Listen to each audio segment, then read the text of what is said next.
In late 2004, protests erupted in Kiev after Viktor Yanukovych won that year's Ukrainian presidential election, with protesters claiming that the vote had been rigged. The protests forced a revote, in which Yanukovych's rival, Viktor Yushchenko, was elected president. This movement, dubbed the Orange Revolution for the orange ribbons and clothing sported by its members, was one of a series of so-called color revolutions which swept the former Soviet republics in the last decade. As The Guardian noted at the time of the protests, the campaign is an American creation, a sophisticated and brilliantly conceived exercise in Western branding and mass marketing that, in 4 countries in 4 years, has been used to try to salvage rigged elections and topple unsavory regimes. The Democratic Party's National Democratic Institute, the Republican Party's International Republican Institute, the U.S. State Department, and USAID are the main agencies involved in these grassroots campaigns.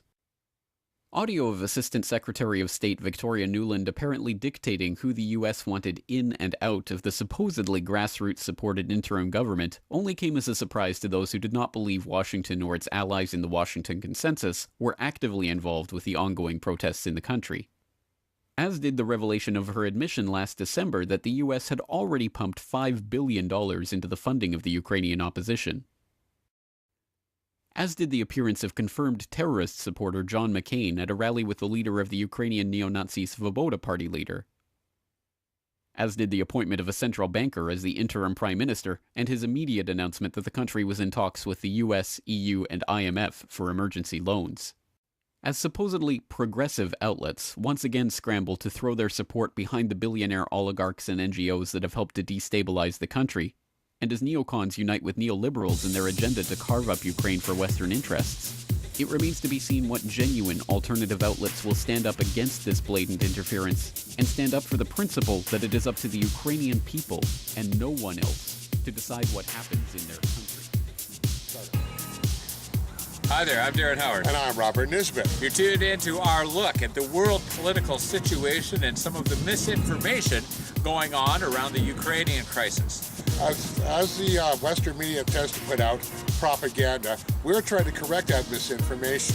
And we're trying to get the story right off of the ground. We're going to take you through the world news as far as the Ukrainian crisis is concerned. That global clip started things off really well. But coming up next, let's take a look at the rival protests that they've got and some of the hypocrisy that's going on. After a very long and tense and volatile day here of confrontations, of clashes, of two sides with very clashing visions of Crimea's future facing off against one another, things are slowly calming down. That's not to say that this protest is over, far from it. As you see behind me, there are still several hundred protesters waving all sorts of flags depending on which side they happen to be on.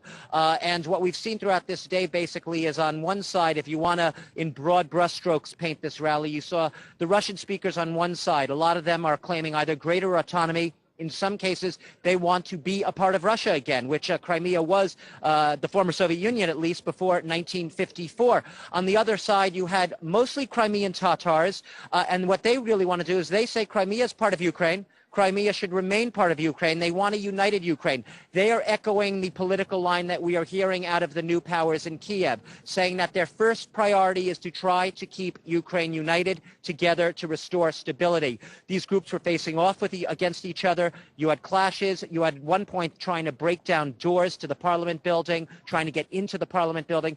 We're having reports at least 5 hurt. We have 1 person killed, apparently. They did find a body in the city near the Parliament building. So as you can see, an extremely volatile and extremely tense day here. And this isn't going away anytime soon. A lot of these people have vowed to stay on at the Parliament. They want to see what the next steps that their lawmakers are going to take because many of them, especially the Russian speakers, are not happy at the turn of events in Kiev in the past few days. In a statement after a call between Mr. Putin and Mr. Obama, the White House said that the U.S., quote, condemns Russia's military intervention into Ukrainian territory, end quote. Mr. Putin apparently told Mr. Obama that Russia reserves the right to intervene in Ukraine to protect its interests and those of the Russian-speaking population there. So what can the U.S. actually do here? Pretty much nothing. While the Europeans and Americans have condemned Russia's movements, China has now said that they are largely in agreement over Ukraine, which means the Chinese and the Russians are on one side, the Western countries on the other. In reality, the US and NATO can get mad, they can make noise. They don't really have the power, though, to do anything here. Now, what's the most amazing part of this story, though, is how the United States is reacting. The US has over 700 bases around the world. Drone striking in Pakistan, Mali, Yemen, Somalia. The US involved in Syria, Libya, Iraq, Afghanistan, and all across northern Africa. But when Russia moves soldiers across the border into Ukraine, into areas filled with Russian-speaking people with Russian allegiance, the West becomes enraged, shocked, feels that action has to be taken. Really? Do we even care about the hypocrisy there? Our last full segment, we talk about no shame, and that's hypocrisy beyond belief. Oh my God, over 700 bases in the world. How many bases does Russia have around the world? Yeah, okay. Talking about a government, a military that authorizes invasions of any country for the smallest of lies, and then they get bent right out of shape. It's kind of hard to come across as having the moral high ground in that area. But the world is paying attention. We have the internet. We're talking about it. And the United States or anybody in the corporate world should have nothing to say about what's going on in the Ukraine. However, some of the things that the U.S. State Department instigated in Ukraine may have not gone completely according to plan. Ultranationalism has raised its ugly head. So we had some cause and effect. Let's take a look at ultranationalism and then the resulting vote. Historian Professor Mark Armand from Oxford University.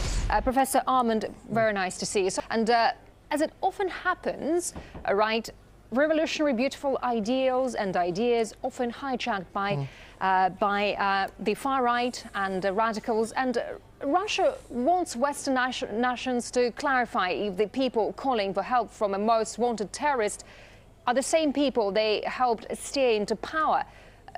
Do those right-wingers still enjoy wide foreign support? Suddenly the Western media and the Western governments that had been very enthusiastic about what they call people power, who had turned a blind eye to the paramilitary and neo-Nazi elements on the streets of Kiev, have begun to back away.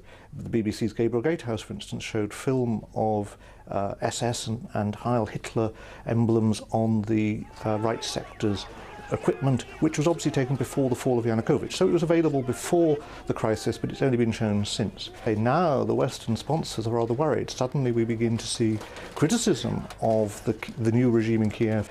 They've realized, in fact, that the coup that overthrew Yanukovych has in fact not been the end of the drama, but only the first act. And of course, it's a sign, I think, of a rather childish, almost unbelievably incompetent attitude on the part of the NATO countries, that they facilitated this crisis without thinking through what would happen. Mark Armand, Professor of History at Oxford University, many thanks indeed. Crimea's referendum has finished, and the first results starting to come in are no surprise. Of those people who came out to vote, you could see in those transparent ballot boxes the vast majority of people were saying, yes, I would like to see Crimea joining Russia. With half the ballots counted, election officials report 95% of voters elected to join Russia, while 3.5% simply voted for Crimea's independence from Ukraine. Russian media estimates voter turnout across Crimea was over 80% of the population. After the polls closed, the head of Crimea's electoral commission told reporters the vote was conducted fairly and had no major problems. This despite the absence of international election monitors. Western nations have widely condemned the referendum as illegitimate, citing media censorship and the presence of Russian troops in Crimea during the vote. This referendum is in violation of international law. The United States is not going to recognize the results of that referendum. Both the U.S. and the European Union issued statements after the polls closed, condemning the referendum and threatening to enact sanctions Monday. The White House statement warns Russia, quote, "We are long past the days when the international community will stand quietly by while one country forcibly seizes the territory of another." Also Sunday, Ukraine's defense ministry announced it had struck a truce with Russia, ensuring no action will be taken against Ukraine military bases in Crimea until after March 21st. Crimea's de facto leader announced Sunday the region's parliament plans to fly to Russia to submit its request to join. For Newsy, I'm Matt Moreno.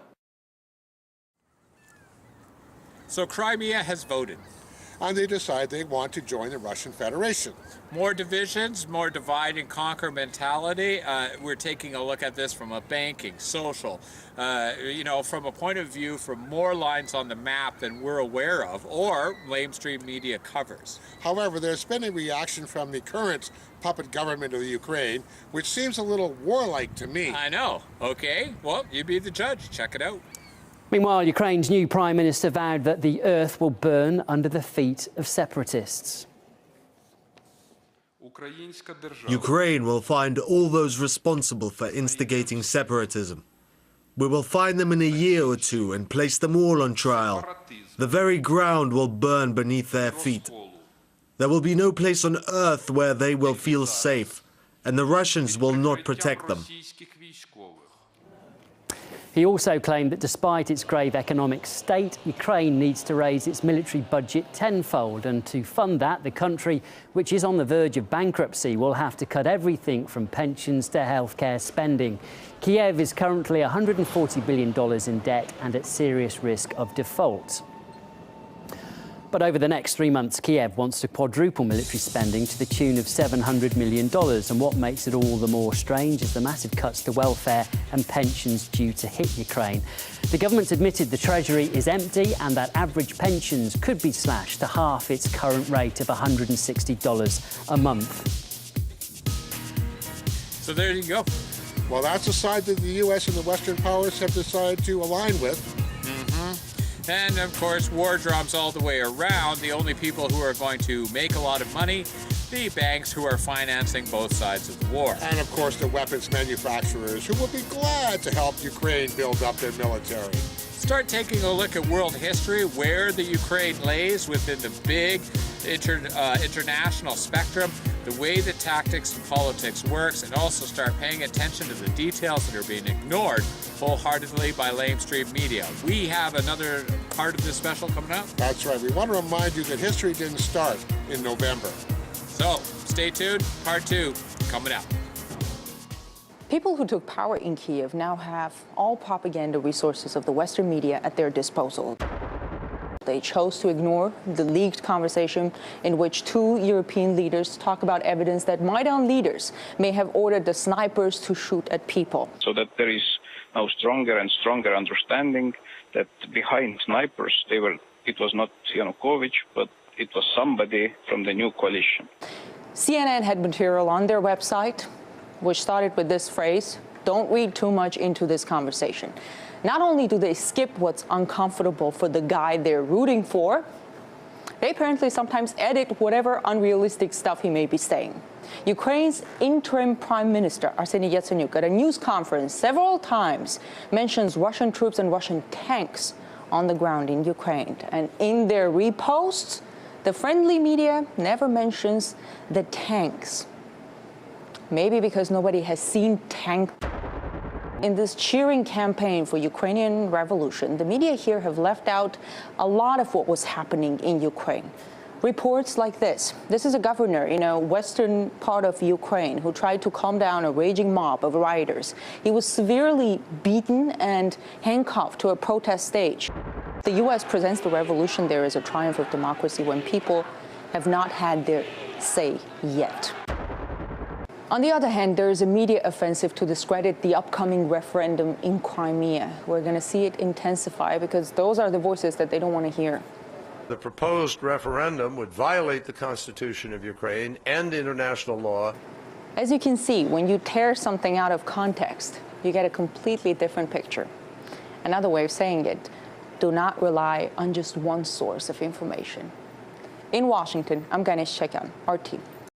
Alexei, it's nearly a month now since Yanukovych was pushed out of power. What are people in Kiev saying about the new leadership? The perfect example is the man called Vladimir Parasyuk. He was the one who went on the stage at Maidan just a day before Yanukovych was ousted and said that until 10 o'clock they have time for Yanukovych to resign. If not, they will attack with power. Let's listen to what he said in a very fresh interview we recorded with him in Kiev.